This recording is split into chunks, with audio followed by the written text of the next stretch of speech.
Hey, it's your girl Claudia Jordan. I am back with TGIF. Now we're here to spill the tea and break down the biggest headlines in the news and on social media. Now sit back, relax, and get ready to sip on this hot tea. Hello, Al Reynolds. What's up, Al? Hey, Claudia, what's going on? Happy Monday. Happy Monday to you too. And what's up, Funky Dineva? How are you? What's going on, everybody? Happy Monday. Hey, how was everybody's weekend? Did y'all do anything? What happened? I Well, already told y'all Friday I was relaxing. So I relaxed the whole weekend and just slept and spent all my money on Uber Eats. Not me, Claudia. You know, I went to the Taste of Soul. This is the 18th year of Taste of Soul, which was started by Danny Bakewell Sr. He's the publisher of one of the oldest African American magazines in the country.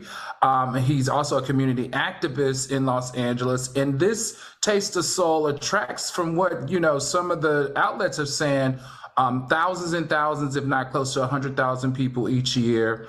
It's a day of culture. It's a day of food, and it's on and in Crenshaw, and it goes from Crenshaw to Obama Boulevard. It was incredible. I also had some fun time with Tiffany Haddish. Shout out to Tiffany Haddish, who was hosting her comedy show there, and a couple of other artists. Great, great, great time. If you haven't gone to the Taste of Soul, it's like a food and wine for African Americans, I guess is the best way to put it. Did you get to eat a lot of the food, or were you just like hanging out? Well, I did a combination. So this year was kind of interesting because, you have to buy the food at each station. So it's not like a food and wine. If you go to a food and wine thing like this, where it all comes in your ticket, because this is free to the community, you have to pay at every station. So there were tons of different stations I wanted to try, but I had already used my card like 20 times, and I was starting to get fraud alerts because it was like, okay, or is it you or whatever? So, but yeah, I got to try some jerk chicken. I got to try like ribs. I got to try pulled pork. I mean, all type oysters, clams, oxtails. You think about an ethnic type of food, a lot of African food, it was there, and it was delicious. That is a fun time, so I definitely miss it. So I'm glad you got to experience it. I'm sure you'll probably be back, because once you go once, you're like, oh, I look forward to it, and it's nice. Yeah, every year. Yeah, it is. Well, I'm here in Texas, and I went to the Texas State Fair, which is a very fun event for people watching. I'm gonna tell you that about the Texas demographic. It was fun. They fry every and anything, and it's cotton candy. It's all that kind of stuff. Nothing as good as what you had, but it was like definitely like kind of like fair food. So it was. What were you on? What were you on that splashed that water all over your face? I was watching your story, but you didn't really share. Was it a ride or was it a game? So there was this like couple that did this stupid act, right?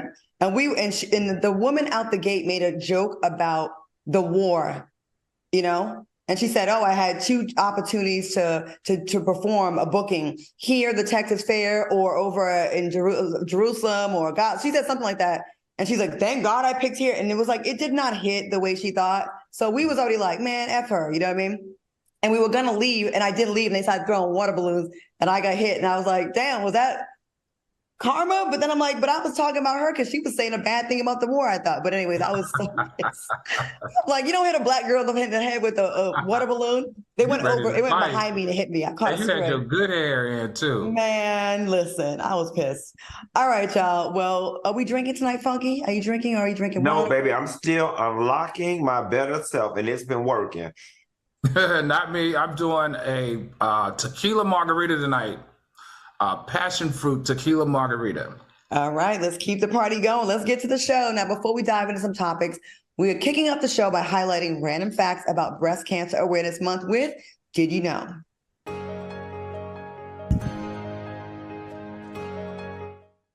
All right, Good Morning America host Robin Roberts is celebrating 11 years since receiving a life-changing bone marrow transplant. In 2007, Robbins received a breast cancer diagnosis and then a diagnosis of myelodysplastic syndrome, which is a rare blood disorder that affects the bone marrow. Now, after discovering that her sister, Sally Ann, was a perfect match, Robin underwent a successful bone marrow transplant in 2012. It's also been reported that approximately 70% of patients do not have a matching donor in their family and must turn to registries like Be the Match for the cure, which is super sad. What are your thoughts on this information? Let's go to you first, Q.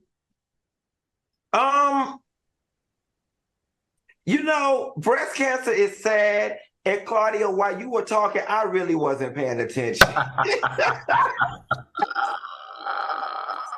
honest, so I don't even know what to say other than it's sad. Nobody should have it. I'm glad Robin Roberts got a match. But I wasn't paying attention. I'm sorry. Okay, Al. I'm glad we do these type of educational profiles because it really educates us in the community, and especially the uniqueness of our DNA and our blood types. And just all of that as it relates to disease states, and especially with someone as high profile as her. So in this case, thank you for Fox Soul for incorporating this into our program and helping us and educate our community so that we can treat ourselves accordingly and also be aware of things that disproportionately is affecting our community. So awesome job. Early detection and then also being donors.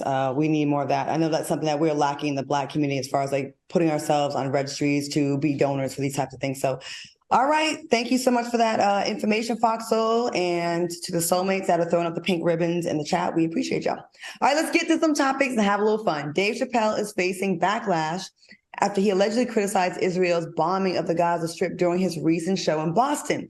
Now, Dave mentioned that students supporting Palestinians should not be losing their jobs, which prompted his audience to walk out in the middle of the set.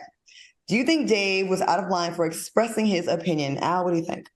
Well, listen, you got to understand that this is a part of his comedy, right? He takes a political stance on many things where people are usually voiceless.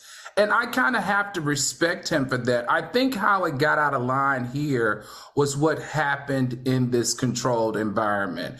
He was touching on it, and as we all know, we don't have video yet because they took the phones. But what we do have are firsthand accounts, and I've read the Wall Street Journal article this morning, and it said it got out of hand when a heckler actually stood up and told him to shut up. And so when the heckler stood up and told him to shut up, it was about 20,000 people in there. He then went on to say in his anger where he really stood politically. So he took a deeper dive where he talked about, he slammed the Israelis for bombing Gaza, the bombing of Gaza. He talked against the Palestinians. Hamas. And Hamas. And then he also criticized the U.S. for their military aid. So he kind of like really took a deep dive.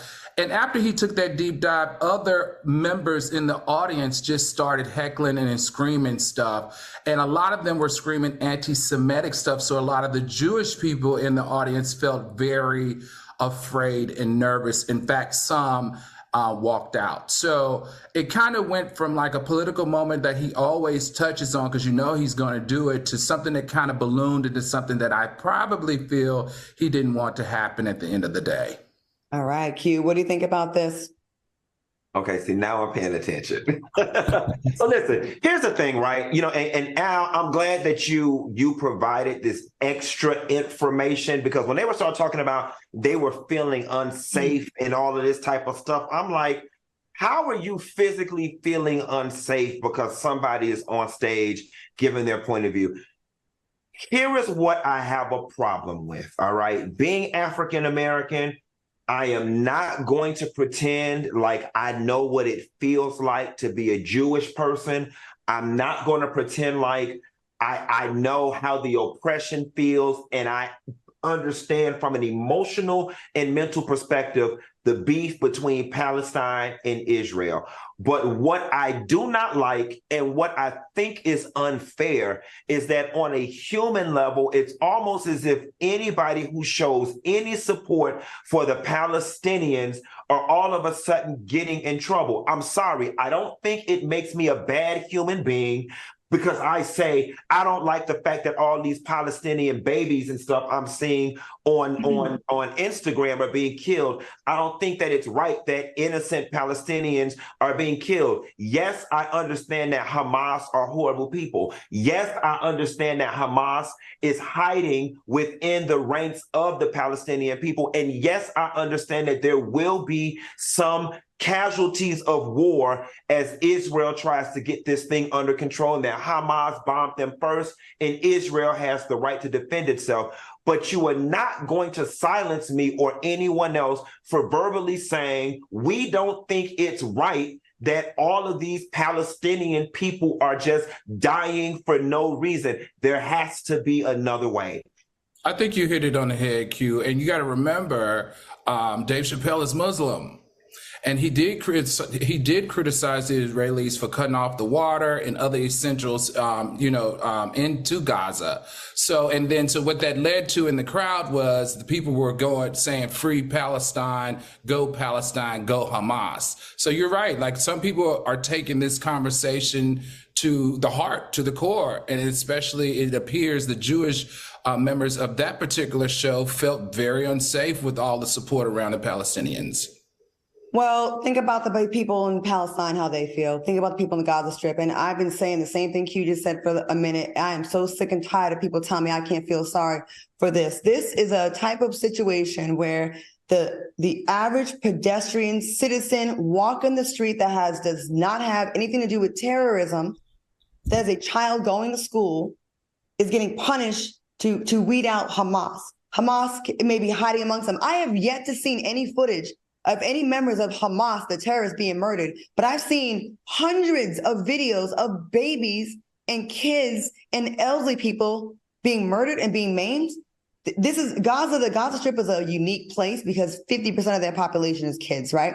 They have a huge population of children. So you've got to know when you drop a bomb, 50% of the time you're killing kids and you're not killing terrorists. Right. And if you're OK with that, like, oh, well, it is what it is. Maybe I took out 3 members of Hamas, but 1,000 kids got killed. We're not allowed to have a feeling about that. And as far as the Dave Chappelle show goes, we know damn well when you go to Dave Chappelle's show, he's going to speak on hot topics and current events, and it's going to get, you better not go. Everybody's getting offended. Like, stop it. And I feel like they made this story much bigger, because I seen on some posts where they said, oh, I was there, 2 people walked out. It wasn't this big mass exodus of people that walked out. But of course, I don't like what the system is doing to anyone that has empathy for victims. I watched a lot of videos this weekend. I know y'all seen this all up and down y'all timeline, right? Have y'all seen any terrorist bodies? I've seen none. I've seen only babies and kids. No. So I like whatever method of war y'all going about, you're doing a crappy job of it, because you certainly are taking out a lot of casualties, but it doesn't seem like, it seems very disproportionate to the people of the terrorist group that you should be targeting, not the average Palestinian. And that's what we have a problem with. And it's okay. It should be okay to say it. And, Claudia, it's just a little hard because, I relate to this kind of like when white folks were digging all in our Black Lives Matter stuff, and they were just talking. And I remember being offended, being like, but see, you don't even know what you're talking about. You don't even know what it is to be a Black person in America.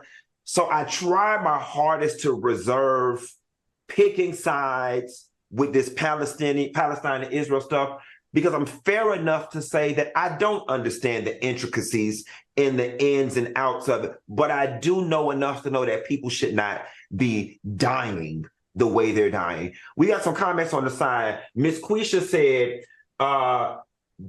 he always does this. People knows his type of humor, and they should not go to his show if they don't like his opinions.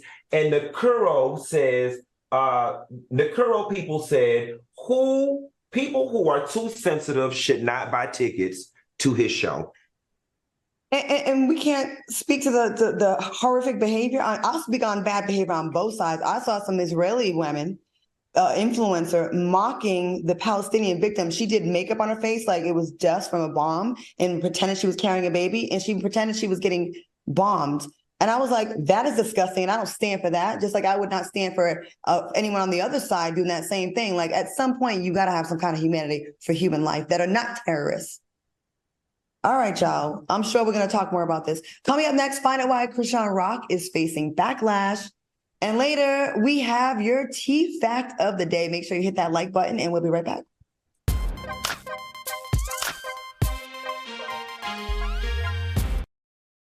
Freedom.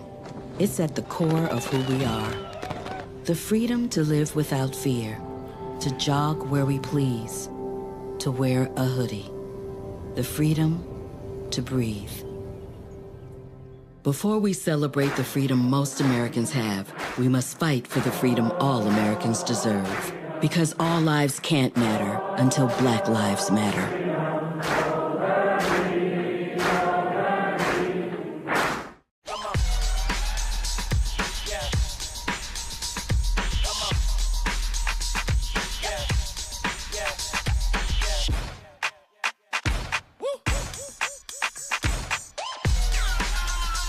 You're not going to get it all right. Just make sure you nail the big stuff, like making sure your kids are in the right seat for their age and size. Get it right at nhtsa.gov/the right seat. You did not just tell me about the word Riz. Riz. Oh, I gave y'all free Riz. McMillan and Mara. When you want to meet a woman or meet a guy, say something about the space. Yeah. And see how they respond. Every Thursday. Because if the person can't respond to an observation about the space that's clear, you talking to a dummy. Or someone you might take home, but not to your mama. And you know what I'm saying. This one's for the real ballers and shot callers. The sisterhood of women in tech. They're discovering cures, building apps, and programming the blockchain. They're CEOs, worldwide hustlers who can make it rain. They're tearing down the old boys club and seeing big gains. Because when women in tech come together, you know they make that change.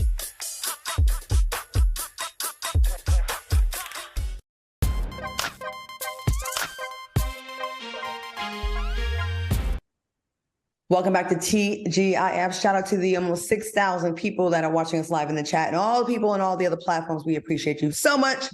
All right, let's get into the story. Chrisean Rock is back in the news after she was spotted with her newborn son at a meet and greet just 2 weeks after his hernia surgery.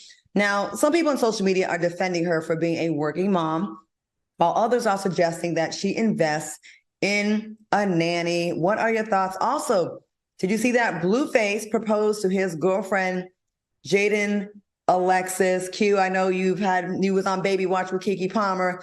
I don't know if you have the same energy for Chrisean. What are your thoughts on Baby Gates out the house gates? What do you think? First of all, Chrisean, baby probably got the strongest immune system of anybody on the planet because she had her baby out, 2 or 3 days after she left the hospital. I can't get down with this, y'all. The baby should not be at the meet and greet. You know what I'm saying? She should have a nanny. I'm all for working moms. What happened to her sister, her mama, the nanny coming with her to the event, staying in the back room? She should not be holding that baby, having all those people around her baby, holding a microphone, germs, fights could break out. I mean, anything could happen, y'all, and it just looks reckless. This, in my opinion, is not responsible. And as it relates to Blueface proposing to the other young lady, I just shake my head because the other young lady thinking that she winning the prize, and what she fails to realize is that Blueface is only doing all of this to try to get Chrisean's attention, and that it's not even truly about her. And his mama's attention with that weird exchange they had all weekend comparing rings. Al, what are your thoughts on this? I agree 100% with Funky as it relates to the baby situation. I think that was what I saw. Like, the baby wasn't covered up, all the talking, the laughing, and all that great stuff. But you know what, Q? A lot of people are saying that, other pediatric doctors are saying that that's the way to build a child's immune system. So I don't want to talk about that. What I want to talk about, though, is the response that Chrisean is getting when she goes to these venues. I was floored at how the line was out the door and down the corner. I was floored that how people reacted to her. They were actually crying. They were chanting. They were screaming like it's almost they were seeing like an Oprah, or I'm just giving my analogy for my age, or a Michael Jackson. That's what was so weird to me. And it appears to me that Chrisean, when I looked at her Instagram, she now has 5.2 million followers. So Chrisean is clearly speaking to this young Black female demographic, and they really like her. Now, as it relates to Blueface, I think Blueface is not trying to get Chrisean's attention. Blueface is always trying to one-up her. He introduced this young lady, and this young lady has taken off into the stratosphere. She's more popular than him. She's followed more than him. She's kind of like outlived their relationship, and he is still sitting still. So he is doing all that he can to keep getting attention on his situation and what's going on with him. And he's fallen really short. First to Jaden and Blueface, congratulations. You guys, if that's what y'all think is good, happily ever after. Y'all got 10 years together. Congratulations. Jaden, I hate that when he's mad at Chrisean. He goes and runs to you and vice versa, but y'all are participants in this clown show, in this circus. So if you like it, I love it. Second of all, Chrisean, I want you to win. I really do, because of your horrific background and your upbringing. It's obvious you need love. And I think she cannot stay in the house because she gets love from the strangers and the fans that she has not gotten at home. She's definitely never gonna get from Blueface. But in that process, I agree. I mean, listen, I'm not a mom. None of us here are parents. So people say, y'all don't have kids. But, you know, loud music and the kid just had surgery. I would definitely keep that kid out of, you know, the public eye and be around crowds. I don't even like being around crowds. And, you know, I would like to see that baby kind of like out the spotlight for a little bit. But, you know, she is learning. I hope she has someone that can help her out because you know how fickle fans are. They could be lining up for her like she's a second coming of Christ right now. And then, you know, in another 2 months, she could be canceled. They could be over her. But I hope she gets together. Why is she so popular? Why is a Black young female so dysfunctional in her relationship, in her life? Why is she so popular, Claudia? I need help on this. As a Black female, what is it that people are more likely to follow her than follow you? Well, I'm 50 and she's in her 20s. And right now, it's the more outrageous you are, the more attention you get from that demographic. I mean, people that are in their 50s, I would think would be more likely to lean towards a me or someone that's older. But there's a lot of young kids that like that. I'm boring to them. I'm not fighting and knocking out teeth and getting my tooth knocked out. You know, and, you know, it's a different time now. But look, it started with the Atlanta Housewives and Love and Hip Hop and all those shows. And we saw the more outrageous people behave, the more popular they became. And then the people that weren't doing all that got called boring, no storyline, and vanilla. So then this younger group, they're going to always up the ante, right? So that's what it is. Toxic love, you know? It's like the reason why some people like bad boys or bad girls. I don't know. Oh, well, she can have the followers. I'm cool. I got my front teeth.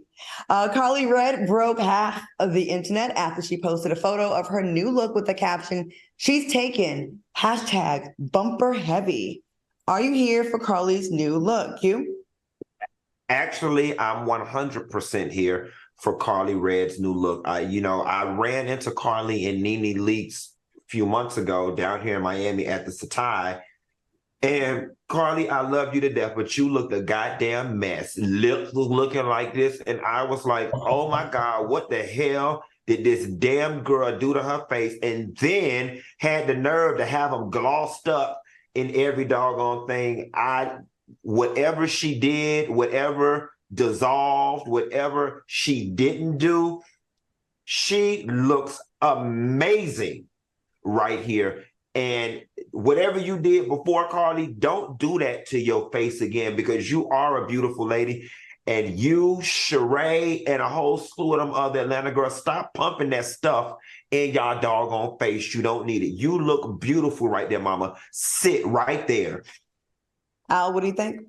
You know, Karlie Redd has always been very open and honest about all her cosmetic procedures and her surgeries. We know that, and we've always kind of liked her for her transparency. But this picture right here, that is straight out catfish. Sorry, I don't care. She does look beautiful. At first, I thought it was her daughter because her daughter is beautiful. Put that back up. That is not Karlie Redd's real face. And if you watched her story after she posted the picture, it doesn't look like her in the stories. But, you know, I don't think Karlie Redd cares. I think she knows what she's doing. She knows she's creating a buzz. And look, she landed on the #1 show on Fox Soul, TGIF, and we're talking about her right here. Karlie, I met Karlie through Mimi about when I first moved there. I want to say it was 1997, 1998. She was a very pretty girl. She looked exactly the way her daughter looks now. And I just hate that the pressures, whatever she feels like she needs to do, to change her face, because she's beautiful. She don't need none of that stuff. And I do see it's addicting. You know, you might want to fix a little line here, or maybe a top lip too small. You want to put a little bit in. But these doctors, they go out of control because she don't need all that. I think, Karlie, if you listening or you watching, I know you watch the show sometimes, you know you bad without all that stuff. I get it, but you don't need a lot of that stuff. You are a pretty girl, and I hope you know that. I hope you know that. All right, a thief in Poland found a clever way to shoplift in a local store. The man posed as a mannequin in front of a shop window and waited until the store closed before robbing a jewelry stand. The smooth criminal has been arrested. It could face up to 10 years in prison. Oh my God, that is dedication. What are your thoughts on the story? Have you guys ever shoplifted? I think we've talked about this before. Al, let's go to you first. So, you know, this remind me, I mean, this is nothing new. We saw this on Home Alone too. Remember the thieves pretended to be mannequins when they got locked in the department store to steal. So I thought, A, it wasn't original, and B, it's just flat out dumb, especially around the jewelry counter, because you know the jewelry counter is going to be cased. It's going to have multiple cameras. It's a place that has the highest value of things in the store, so therefore it's going to have the highest security. As it relates to stealing, remember, guys, I originally said I never stole, but then I did confess. So I have stole, because I'm the type of guy that while I'm walking around a grocery store, I'll read a magazine. So I always stop at the magazine spot first. But when I check out, for some reason, because the magazines are in my hand, I never pay for them. So I guess in real life, that's shoplifting, right? Yes. So, I mean, you know what? I'm an intentions person, Al. I'm gonna give you a pass because you did not do it intentionally. That don't count as stealing. Okay. I'm gonna give you a little pass. I think the plan was genius.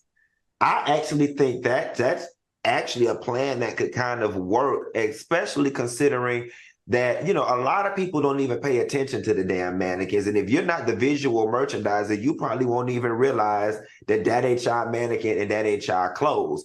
Now, as it relates to stealing, I tried to steal a pair of jeans out of the mall one time when I was in high school. I'm not good at being a thief. The cuff was rolled up and the thing was in the cuff. Mm-hmm. And when I walked out, the thing started buzzing. The only thing that saved me is that the young girl behind the counter, she was equally as scared to confront me as I was to go to jail. So she didn't say nothing, and I ran out the mall, and I ain't never touched them people's stuff again when it came to shoplifting. Now, I did some credit card fraud at one of my jobs over the whole nother story for a whole nother day. What did you do? How did you get the thing out the arm? Oh, once I got home, I hit that bad boy with a hammer. And just took it, it didn't have the ink in it. It was just, you know, one of the sensor things. I hit it with a hammer, and I rocked them jeans for like 3 or 4 years. It was some Jabot jeans that I stole out of Gadzooks in Pembroke Pines Mall. Well, damn. All right. You know what? Coming up next, we have your tea fact of the day, and later find out why Kim Zolciak is tuning up her vagina. I'm sure you're all dying to know. We'll be right back.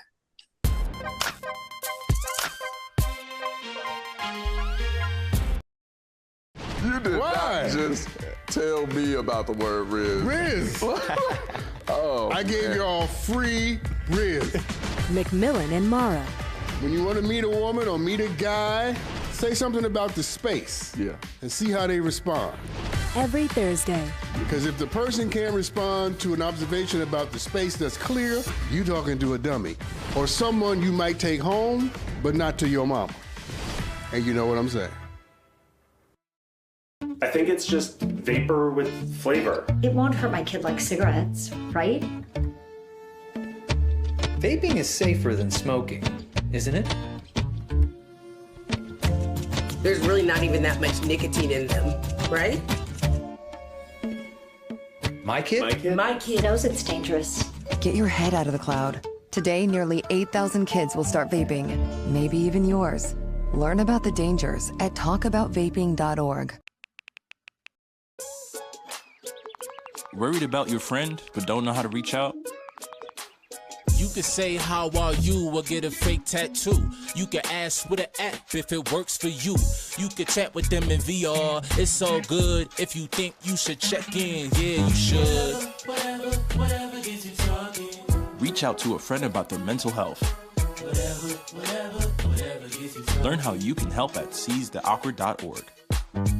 TGIF. Al and I, battle of the cleavage. Who got the sluttiest shirt on tonight? I say Al wins. Live and interactive. Curvy girl said, Claudia's showing us her white side today, coming to work with her wet hair. No, I had to do a test in a pool today. Serving up all the tea. Funky, how's the dating life going? It's going on to the next thing. No, the phonies want to know. I'm like Oprah and Stedman. Y'all will never get my real business. So on Fox Soul.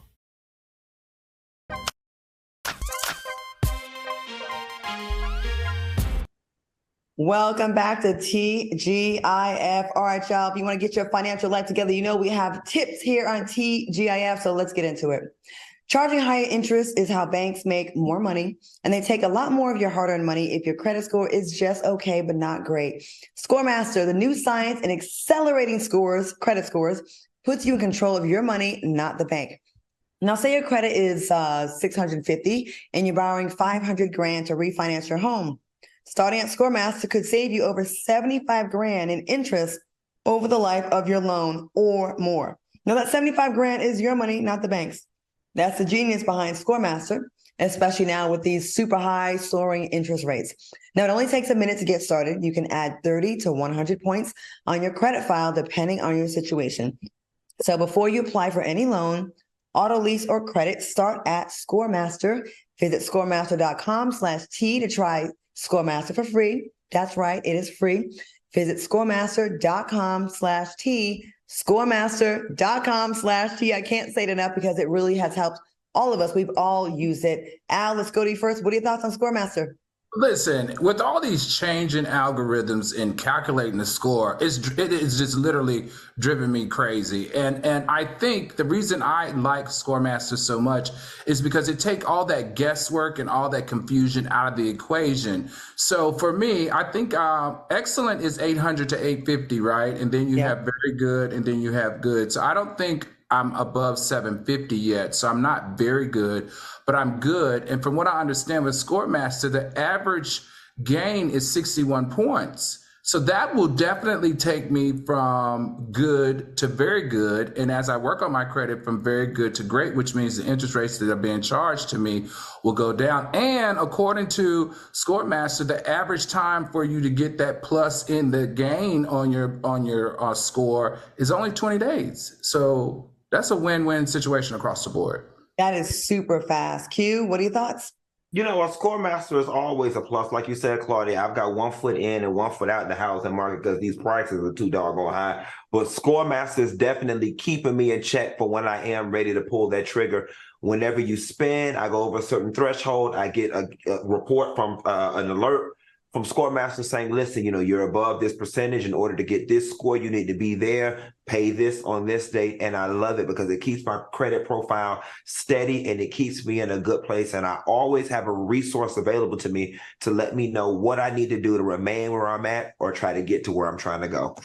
Well, we can all vouch for it. And we also have a soulmate in the chat, Jackson, who said score has gone up 36 points. So thanks to ScoreMaster.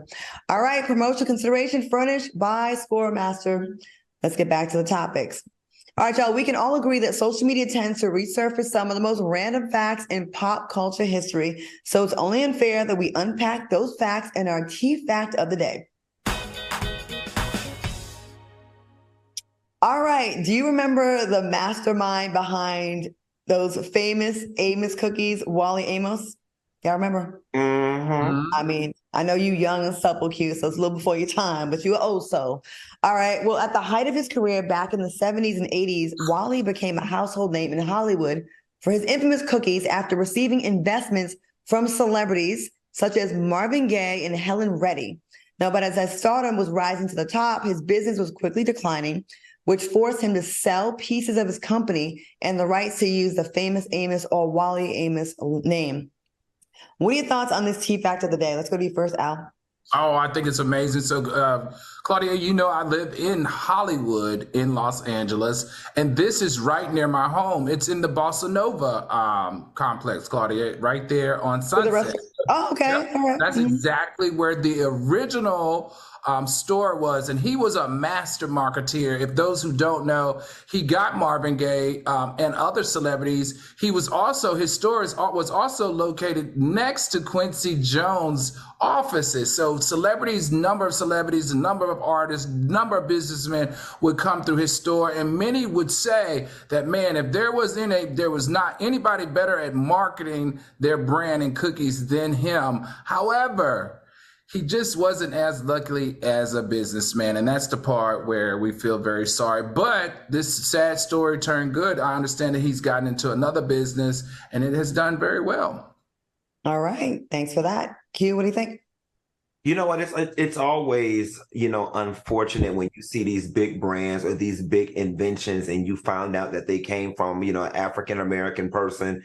But that's the person that doesn't get to reap the rewards of the benefit. I mean, from a legacy perspective, you know, he can die and go to heaven and say he did something great.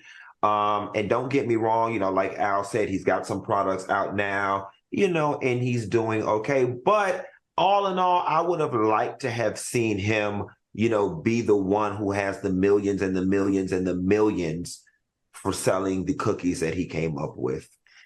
Charlene Edwards says he didn't have business experience and he got played out. And that's unfortunately why he lost his throne, helm, and ability to financial gain. We hear the story a lot. It's like it seems like Black people are oftentimes at the forefront, are very great at inventing things and recipes and creating, right? We got the creativity part down, but we need a little help with the business side sometimes. And I hate that it's still happening.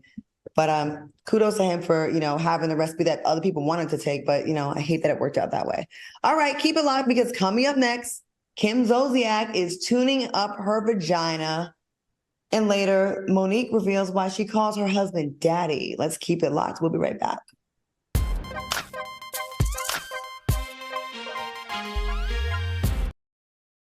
Freedom. It's at the core of who we are. The freedom to live without fear. To jog where we please, to wear a hoodie, the freedom to breathe. Before we celebrate the freedom most Americans have, we must fight for the freedom all Americans deserve. Because all lives can't matter until Black lives matter.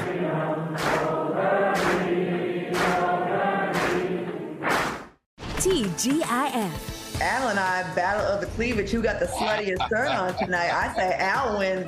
Live and interactive. Curvy girl said, Claudia's showing us her white side today. Coming to work with that wet hair. No, I had to do a test in a pool today. Serving up all the tea. Funky, how's the dating life going? It's going to the next thing. Oh, the phonies want to know. I'm like Oprah and Stedman. Y'all will never get my real business. So on Fox Soul. This one's for the real ballers and shot callers, the sisterhood of women in tech. They're discovering cures, building apps, and programming the blockchain. They're CEOs, worldwide hustlers who can make it rain. They're tearing down the old boys club and seeing big gains. Because when women in tech come together, you know they make that change. My mom wanted my life to be better than what she had as a kid. When I became a mom myself, I feel like my whole world changed. You don't have to be a climate scientist to want to protect the earth. You always want the next generation to have something better than what you had.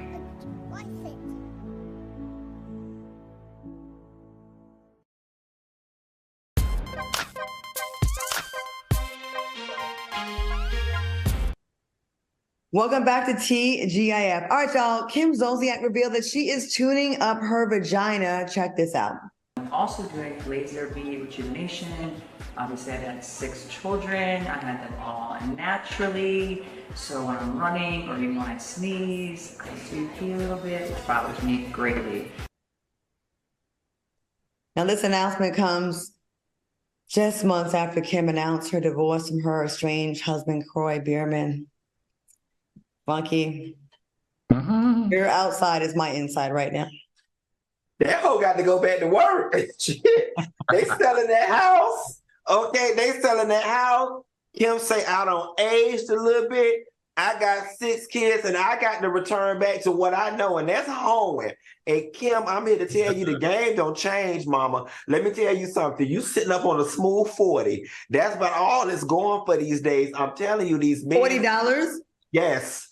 These men is not out here buying coochie the way they used to, and they damn sure ain't buying no old white coochie that don't push that 6 children. I ain't trying to degrade women. I'm not trying to say women that had children got raggedy coochies, and her coochie probably was raggedy than a mango seed. I don't know, but I'm here to tell you, baby, there is. I mean, Kim, you got to be pushing 50. You got to be pushing 50. So. Goodwill to you for trying, but the men that are out there paying for it, they're not paying for older model sedans when they can go get a newer model sports car. I'm just saying. So you don't think she could probably, get a man in his 60s, 70s, or 80s, like He most definitely probably could, right? But that same man can get a 27-year-old or a 30-year-old. You know what I'm saying? Like, at the point in which you're paying and you're paying top dollar, why not get top product? I do think there are guys out there that are paying, because I definitely know of some ladies that are definitely living that life that are 50s and up. But the guy quality goes down. It's someone you probably don't want to touch you, and you're like, ew. It ain't gonna be no football player. It's not gonna be that. He's gonna be someone that probably got long balls, erectile dysfunction, something very undesirable that has to pay for it. Well, August Alsina probably doesn't have long balls and look weird, and he worked up for Jada. Jada had 3 vaginal rejuvenations done, and when she talked about it in an article in 2018, and she hooked up with August Alsina in 2016. Yeah, but she wasn't getting with August for money. She was getting with him because he has a reputation for stretching out them cervixes. Now he put a woman in the hospital. Allegedly, he wore that. So she was in it for the thing. You know what I'm saying? Y'all know. So maybe she shouldn't have got the rejuvenation before being with him. She should have waited till She should have waited after. Wasted Will Smith's money on her. Well, she got to get that thing back to so Will doesn't. No, child, that ain't got nothing to do with Jada had those 3 vaginal rejuvenations because she can't stop having sex with Tupac Ghost. That's why Tupac Ghost be wearing her out. You think she did and she laughed too? Why somebody say every time Will is with Jada, he looks like he just got done crying? Like when he's like publicly giving it. Do y'all feel bad for Will? I know this is all totally off track. Do y'all feel bad for Will? No. He needs some eye duct rejuvenation. You need some what? He said eye duct rejuvenation from all crying. I feel bad. Oh, let me tell you something. Chris Sierra in the comments said, ain't nobody paying for no refurbished Tootsie Cat.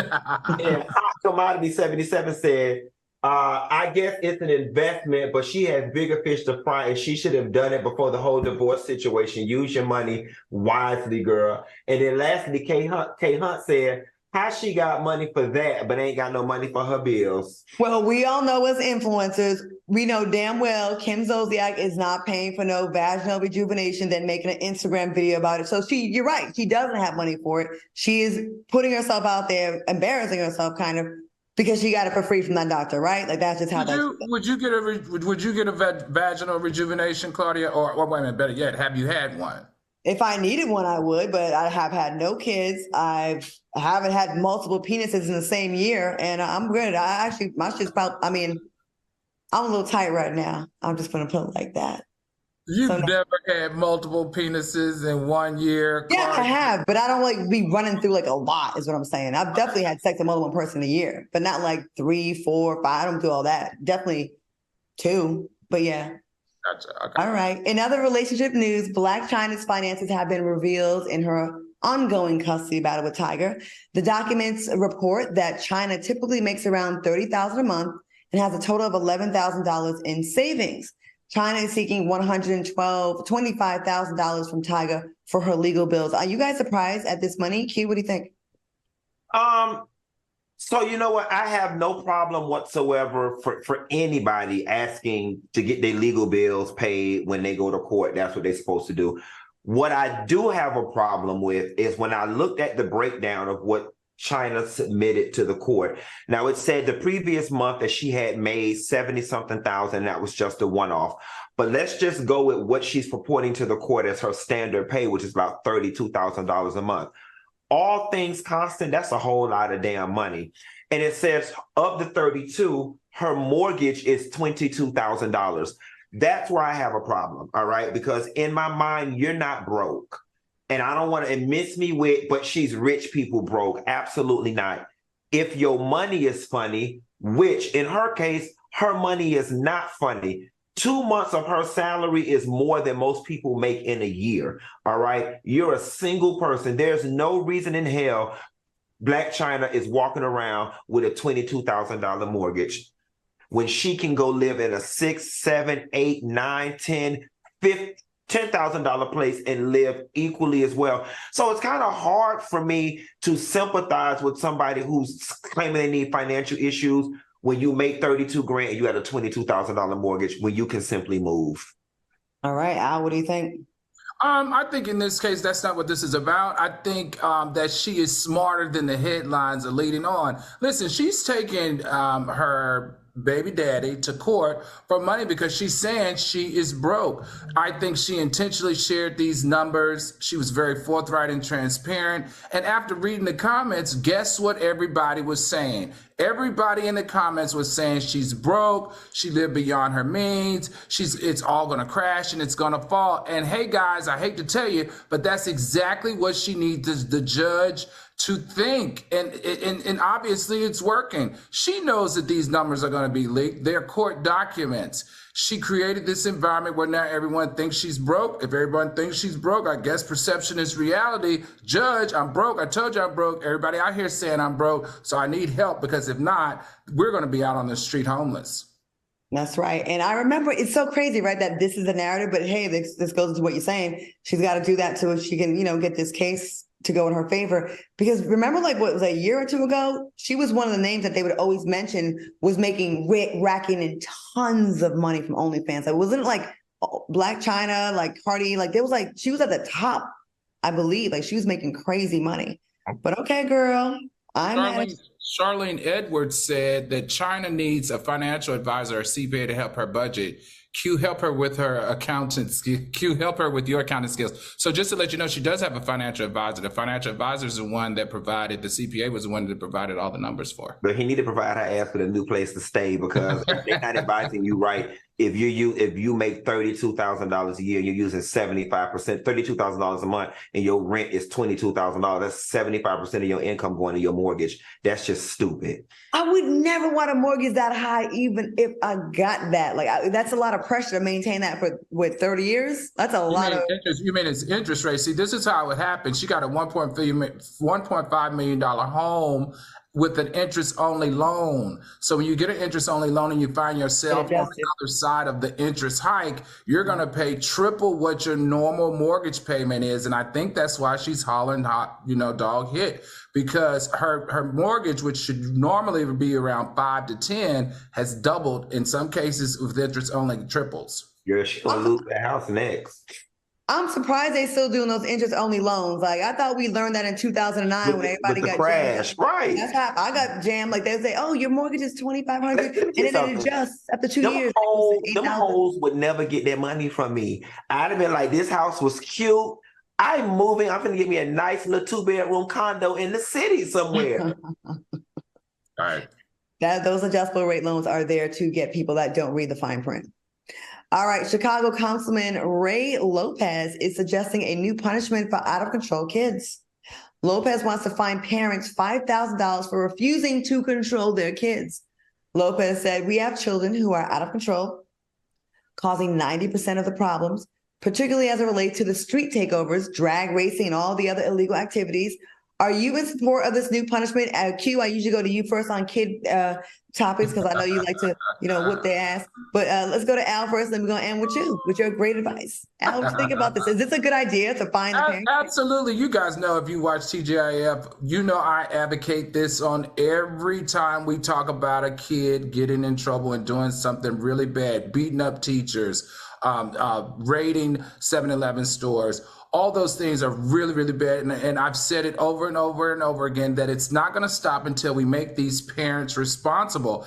It's awesome to know that Ray Lopez is paying attention and watching us over here at Fox Soul on TGIF and hearing all our great advice and implementing it. The good thing here is that if he gets it passed, I think he's in Chicago. Chicago usually serves as one of those cities that once they implement something, other cities take suit. So I'm hoping he really pushes this through. And we got to also add that he's not only just pushing through the fine for the parents, but he's also pushing that they enforce the licensed family counseling and therapy as well. So they go hand in hand. And I think it's a great idea, especially if we want to cut back on all this violence in our youth communities.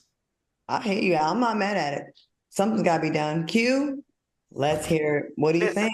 I was thinking about this story when I laid in the bed. And while this may not be a foolproof plan and that there are some children out there that are just bad seeds and the parents have no control, I am 100% in favor of this. Granted, I have never had kids before, but I've been a child before. And the things that these kids are out here doing, we would have never did. And why would we have never done them? Because our parents raised us properly. I don't give a good goddamn what nobody's saying. I don't have to have kids to know this. When you raise your damn children right, okay, and you put the fear of God in them, certain things just are not going to happen. Fighting store clerks in 7-Eleven, drag racing in the middle of the street, jumping kids in wheelchairs, vandalizing people. Me and my friends, we grew up in the inner city with single moms and all, and we knew better. So yes, parents need to start getting fined for their children's behavior, and maybe these people start raising their kids better. I agree with you 100%. You know what? I think things went to crap when parents stopped being authoritarian figures in their kids' lives and wanted to be friends. I'm going to put you on timeout. Timeout ain't scared nobody. We were scared of getting beat or spanked. Spankings, I feel like when we stopped doing all that, I'm sorry, some people have strong feelings against it, but I feel like it works because you see a direct correlation to when it became like, I don't know, really taboo. And now the kids they ain't scared of their parents. They tell them their parents, they hate them. They beat up their teachers. They don't give a damn about their authority or their parents anymore. All right, y'all. Coming up next, speaking of parents, Monique calls her husband daddy. What's that about? We're going to get all into the mix, find out all about it when we return.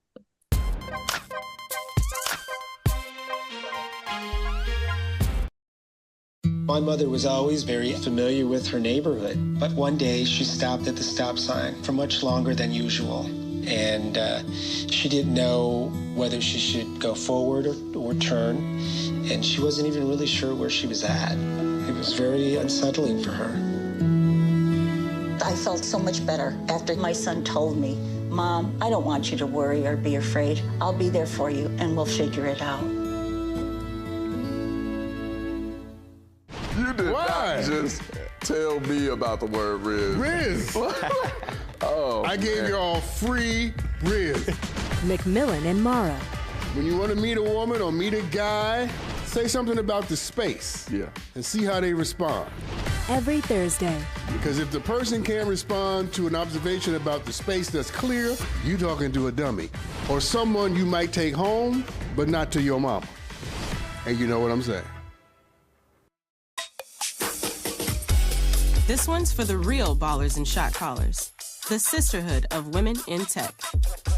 They're discovering cures, building apps, and programming the blockchain. They're CEOs, worldwide hustlers who can make it rain. They're tearing down the old boys club and seeing big gains. Because when women in tech come together, you know they make that change.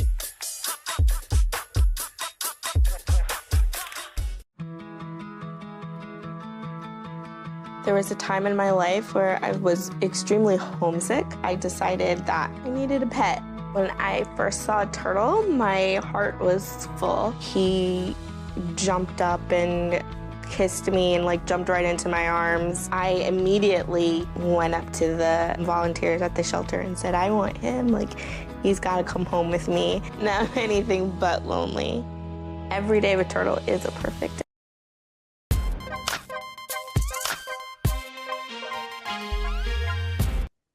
Welcome back to the show. All right, fellas, during a recent episode of Bernie's Daughter podcast, Monique explained why she calls her husband daddy. Take a look. And a lot of Black women would say, why do you call him daddy? Because he's raising me. He's raising me. My father probably stopped giving me what I needed when I was around 13 years old. So now you got a woman that's 13 and now I'm 35, and now I got a bunch of money, what we consider to be a bunch of money. Let me just be real clear about that, okay? Now I got this money. Now I'm taking care of everybody. Who gonna check me, boo? Who gonna make me grow up? All right, Al, let's go to you first. What are your thoughts? We like Monique. The sentiment I get. The phrasing makes my skin crawl because it's almost like she's infantilizing herself. And I don't like that concept. Now, I do like the concept of her sharing that he's helping her be a better person. He's helping her be a better woman. He's helping her be more mature in how she handles her business in the way that she conducts herself. That I can get into, but that word raising me and daddy gives me daddy issues, and that's where I'm kind of like, I'm not understanding. But I will say this new Monique that we've been realizing or we've been seeing, she's been doing some incredibly positive stuff, standing against Netflix and gender equality for pay, and also fighting for her royalties with CBS. If that's coming from listening to, quote, her daddy who's raising her, then keep up the good work. And at the end of the day, if I'm really honest, now that just popped in my head, if it works for you, Monique, it works for you, keep it going. And the rest of us actually should stay out of your bedroom and out of your marriage. All right, Q, what are your thoughts? We're not going to pretend like it's weird, right? Now, listen, I'm also not going to act like I haven't heard girlfriends and wives refer to their husband as daddy. Even Dr. Heavenly calls her husband daddy. And, in the bed, ooh, daddy, give it to me. But the way she kept saying, because he's raising me, it's a little cringy to me. But I'm going to do to Monique what Monique did for Will and Jada. And she said, not my relationship, it's not my business. I'm going to extend her the same grace. Not my relationship, not my business. A lot of us have daddy issues, and I think that would take a whole episode to talk about this and where it comes from and who's at fault and things that are lacking in our lives. Have I called a man daddy in bed? Yes, I have, but not in a daddy like my father way, because that would be weird, wouldn't it? But I'm gonna piggyback off y'all. Monique is in a marriage, and she's been in a marriage for a long time, and she does seem happy and she does seem at peace. She doesn't give off angry. She's actually flourishing right now. I rock with Monique. I like her. I like how she's she's winning a lot of big, huge battles. She's doing her thing. But I did cringe too, Al, like you. I was like, ooh, when she said he's raising me. But you know what I think this is an example of? I think this is a woman that is very much clearly the bigger name, the bigger fish, the star. And a lot of times when you're in that position, you have to go extra overboard to make your man feel validated and worthy, and like he has a very valuable, important position in your life. And I just think she's doing a little bit of that, where you like really prop up your guy. I think it's that. You know what I mean? Where you're like, now, I can wrap my head around that more so than the he's raising me. And even with that, he's your spouse. I can understand you saying he's guiding me, or he's helping me. But to say raising, like Al said, that's infantilizing herself. That's right. All right. Great conversation, fellas. All right. I want to thank my co-hosts, Al Reynolds and Funky Dineva, for joining me tonight. Thanks for watching us on YouTube. Making sure you hit that replay tomorrow. Stay tuned for Foxhole Face Off. We'll see you back here tomorrow. Bye, fellas, and bye, Soulmates.